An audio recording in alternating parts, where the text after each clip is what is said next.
Eto na naman tayo, kakain tayo dahil may bago tayong nasugagaan na parisan dito po sa bayan ng Ibaan, Batangas at matatagpuan po yan sa Barangay San Agustin. Actually, dati na itong B&B Paris Overload pero dati ang kasama nito ay Lomi. Hindi ito ang kanilang original na pwesto pero sabi ni Kuya, lumabas sila sa tabi ng karsada para mas makakuha sila ng customer at nag-focus na lamang sila sa pagbebenta ng pares. So ito nagdaan 2 buwan kapag pumapasok tayo ng Rosario, Batangas, lagi natin ito nakikita at napapansin. At ito nga, pinagbigyan na natin ang ating katakawan, tumigil tayo, bumaba at tinikman ang B&B Pares Overload. 55 pesos ang kanilang regular beef pares at kung gusto mo ng overload ay didagdagan pa natin yan ng chicharong bulaklak o kaya naman lechong kawali sa halagang 90 pesos. At may kasama na kong kanin yan. Sige nga at ating usisahin si Kuya tungkol sa kanyang B&B Pares Overload.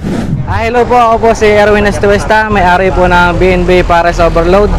Iniimbitahan ko kayo na timusan at tingman ang ating Pares Overload dito lamang sa Barangay San Agustin, tabi lang po ng highway, papunta pong Luksuhin.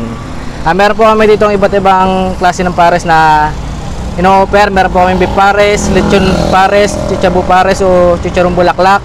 Meron din po kami overload, pares mami at saka po meron din po kami boiled egg.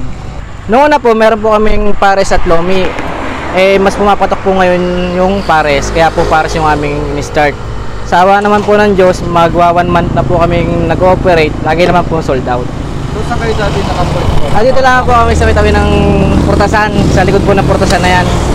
Yung pong B&B Lomi and Pares ay in-out na po namin muna yung Lomi, pero may Lomi pa rin naman po kami sa bandang loob. Sa ngayon po, pares na lang po available namin dito sa tabi ng highway. Nag-start po kami ng 6:30 AM everyday po yon hanggang sa maubos na. Kadalasan po mga 12 PM o hanggang 1 PM po ay ubos na po yung aming pandang pares at sold out na po.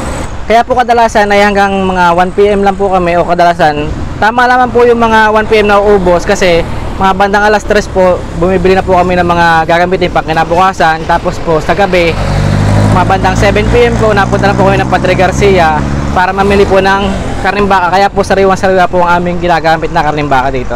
Muli po, iniimbitahan ko po kayo dito sa Pares Overload ng B&B, dito po sa tabi ng highway lamang, kanto ng San Agustin papuntang Luksuhin. Maraming salamat po sa inyo.